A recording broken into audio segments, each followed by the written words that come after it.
राधे राधे दोस्तों, जय श्री कृष्णा। स्वागत है आपका हमारे चैनल पर। चलिए आज प्रयागराज के जो लेटे हुए हनुमान जी हैं उनकी कथा जानते हैं। उससे पहले यदि आप हमारे चैनल पे नए हैं तो प्लीज़ चैनल को सब्सक्राइब कर लीजिए, बेल आइकन प्रेस कर दीजिए और एक प्यारा सा लाइक कर दीजिए।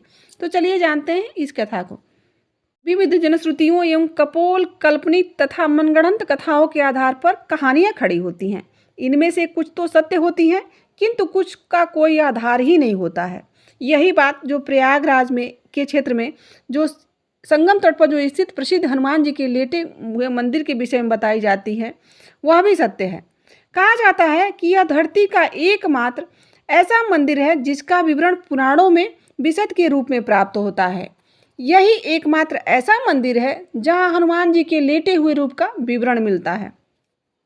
अब आजकल तो अनेक मंदिर बन गए हैं जहां हनुमान जी को लेटा हुआ दर्शाया गया है। संभवतः महाराष्ट्र के औरंगाबाद में भी एक ऐसा मंदिर बना हुआ है जहां हनुमान जी को लेटा हुआ दिखाया गया है। परंतु सभी कहानियों और कल्पनाओं के विपरीत पुराणों में एक ही लेटे हुए मंदिर के निर्माण का विवरण प्राप्त होता है, जो कि यह हनुमान जी का प्रयाग क्षेत्र में आता है और यह संगम तट पर स्थित इलाहाबाद के बड़े हनुमान जी का ही मंदिर है। जो कि प्रचलित कथा इस लेटे हुए हनुमान जी के मंदिर के विषय में प्राप्त होती है वह यह है कि एक बार एक व्यापारी हनुमान जी की भव्य मूर्ति लेकर जल मार्ग से आ रहा था। वह हनुमान जी का परम भक्त था। जब वह अपनी नाव लिए प्रयाग के समीप पहुंचा तो उसकी नाव धीरे धीरे भारी होने लगी तथा संगम के नज़दीक जब वह पहुंचा तो वह जमुना में डूब गई उसकी नाव। कालांतर में कुछ समय के बाद जब यमुना जी के जल की धारा कुछ अपनी राह बदली तो वह मूर्ति सभी को दिखाई देने लगी। कहते हैं कि उस समय मुसलमान शासक अकबर का शासन चल रहा था। उसने हिंदुओं का दिल जीतने तथा अंदर से इस इच्छा को व्यक्त करते हुए वह सोच रहा था कि अगर वास्तव में हनुमान जी इतने प्रभावशाली हैं तो वह मेरी रक्षा अवश्य ही करेंगे। यह सोचकर उसकी स्थापना उसने किले के समीप ही करवा दी। किंतु यह निराधार ही लगता है क्योंकि पुराणों की रचना वेद व्यास जी ने की थी, जिनका समय था काल द्वापर युग में आता है। इसके विपरीत अकबर का शासन 14वीं शताब्दी में आता है। अकबर के शासन के बहुत पहले ही पुराणों की रचना हो चुकी थी। लेकिन कहते हैं ना कि यह कथा अवश्य ही किसी ने अपनी कल्पना और मनगढ़ंत समुदाय विशेष तुष्टीकरण का मायावी जाल बिछाने के लिए ही किया होगा, क्योंकि जो भी हमारी धार्मिक कथाएं हैं उनको तोड़ मरोड़ कर पेश किया गया है। इसका कोई प्रमाण नहीं है। प्रामाणिक एवं प्रासंगिक कथा इसके विषय में जनश्रुतियों के आधार पर प्राप्त होती है। असली कथा यह है कि रामावतार में अर्थात त्रेता युग में जब हनुमान जी अपने गुरु सूर्यदेव से अपनी शिक्षा दीक्षा पूरी करके वहाँ से विदा होते समय गुरु दक्षिणा की बात चल रही थी। भगवान सूर्य ने हनुमान जी से कहा कि जब समय आएगा तो वह दक्षिणा मांग लेंगे।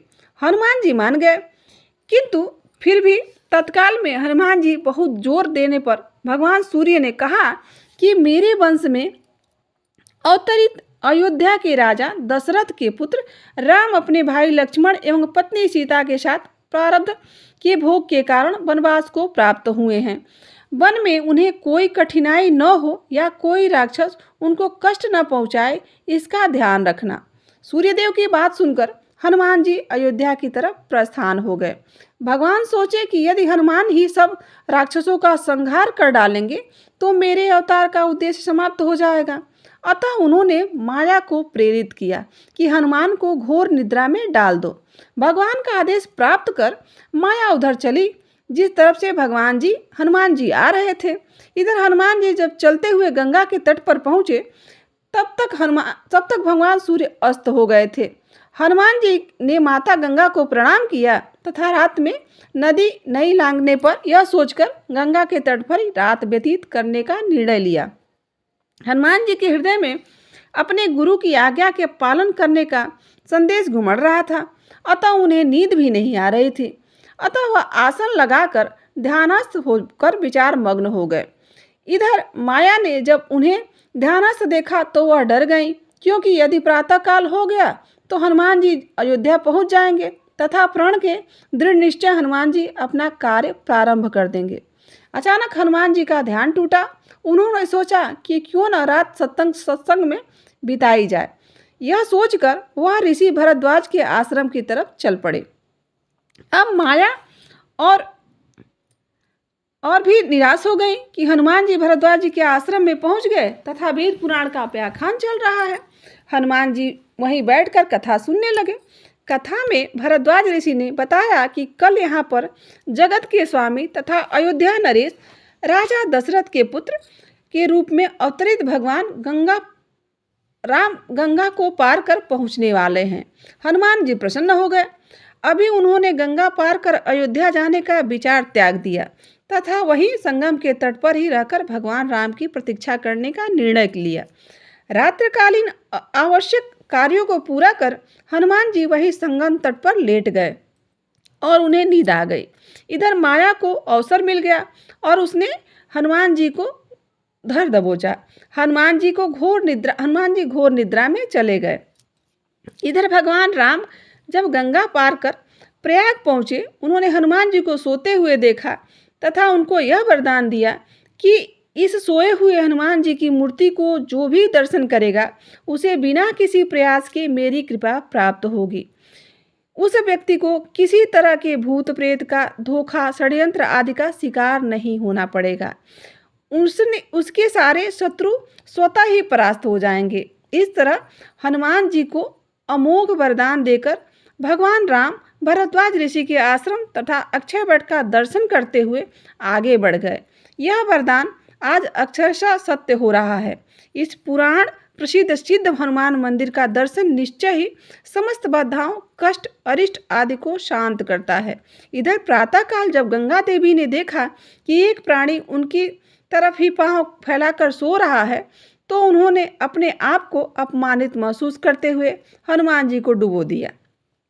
सूर्यदेव ने जब प्रातःकाल अपने शिष्य हनुमान जी की यह दशा देखी तो उन्होंने गंगा जी को श्राप दे दिया कि तुम्हारा हृदय मैला है, जो अज्ञानवश तूने एक सीधे साधे प्राणी को दंड दे दिया।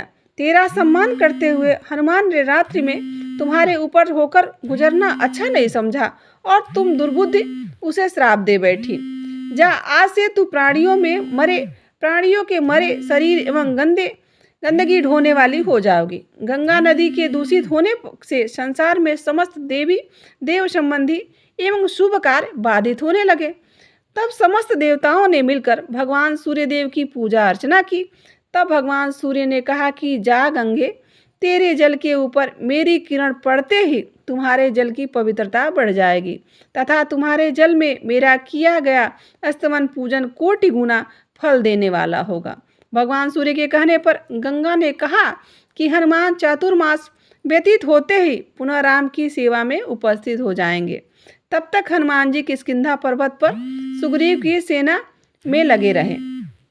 चतुर्मास बीतने पर भगवान राम सीता की खोज करते हुए किष्किंधा पर्वत पर पहुँचे।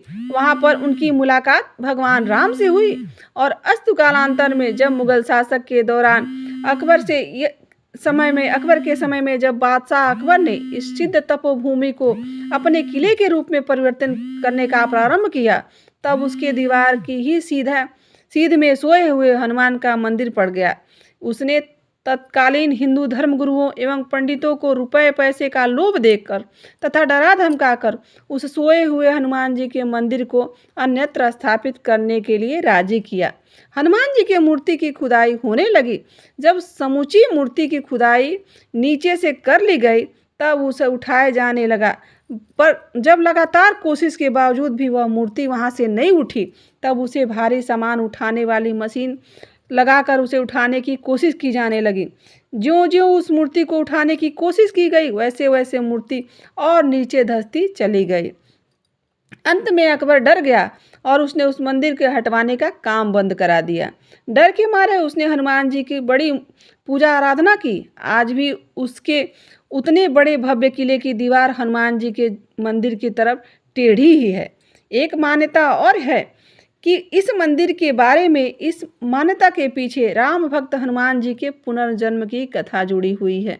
लंका के विजय के बाद बजरंगबली जब अपार कष्ट से पीड़ित होकर मरणासन अवस्था में पहुंच गए थे, तो माँ जानकी ने उन्हें इसी जगह पर अपना सिंदूर देकर नया जीवन और हमेशा आरोग्य एवं चिरायु रहने का आशीर्वाद देते हुए कहा था कि जो भी इस त्रिवेणी संगम तट पर स्नान पर आएगा उसको संगम स्नान का असली फल तभी मिलेगा जब वह हनुमान जी के दर्शन करेगा।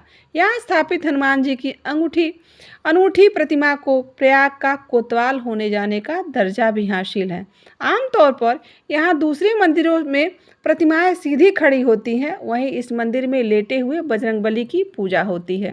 पौराणिक कथा के मुताबिक लंका विजय के बाद भगवान राम जब संगम स्थान कर भरद्वाज ऋषि के से आशीर्वाद लेने प्रयाग आए तो उनके सबसे प्रिय भक्त हनुमान इसी जगह पर शारीरिक कष्ट से पीड़ित होकर मूर्छित हो गए थे। पवन पुत्र को मरणासन में देख माँ जानकी ने उन्हें अपने सुहाग के प्रति सिंदूर से नई जिंदगी दी थी और हमेशा स्वस्थ और आरोग्य रहने का आशीर्वाद प्रदान किया था। माँ जानकी द्वारा सिंदूर से जीवन देने की वजह से बजरंगबली को सिंदूर चढ़ाए जाने की परंपरा प्रारंभ हो गई थी। संगम आने वाले हर एक श्रद्धालु यहाँ सिंदूर चढ़ाते और हनुमान जी के दर्शन को जरूर पहुँचते हैं। जब बजरंगबली के लेटे हुए मंदिर की पूजा अर्चना के लिए यूं जो हर रोज ही देश के कोने कोने से हजारों भक्त आते हैं, लेकिन मंदिर के महंत आनंदगिरी महाराज के अनुसार राष्ट्रपिता महात्मा गांधी ने साथ साथ पंडित नेहरू, इंदिरा गांधी, राजीव गांधी, सरदार वल्लभ भाई पटेल और चंद्रशेखर आजाद जैसे तमाम विभूतियों ने अपने सर को यहाँ झुकाया है और भगवान हनुमान जी की आराधना की है। अपने लिए, अपने देश के लिए मनोकामना मांगी है। यह कहा जाता है कि यहाँ मांगी गई समस्त मनोकामनाएं अवश्य ही पूरी होती हैं। आरोग्य व अन्य कामनाओं को पूरा होने पर हर मंगलवार और शनिवार को यहाँ मन्नत पूरी होने का झंडा निशान चढ़ाने के लिए लोग जुलूस की शक्ल में गाजे बाजे के साथ आते हैं।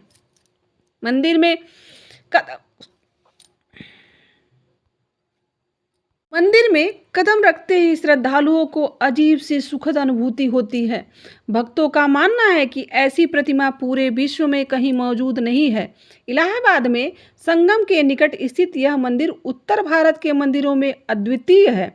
मंदिर में हनुमान की विशाल मूर्ति आराम की मुद्रा में स्थापित है। यद्यपि यह एक छोटा मंदिर है, फिर भी प्रतिदिन सैकड़ों की तादाद में भक्तगण आते हैं। तो यह था प्रयागराज के लेटे हुए बड़े मंदिर की कथा। आशा करते हैं कि आपको आज की कथा अच्छी लगी होगी। अगर कोई त्रुटि रह गई तो हम आपसे क्षमा चाहते हैं। यहाँ तक बने रहने के लिए आप सभी का दिल से आभार। बजरंगबली भगवान श्री राम आपकी सभी मनोकामनाएं पूर्ण करें और आपका कल्याण करें। आज के लिए इतना ही। मिलते हैं किसी और कथा कहानी के साथ। यहाँ तक बने रहने के लिए आप सभी का बहुत बहुत धन्यवाद। जय श्री राम।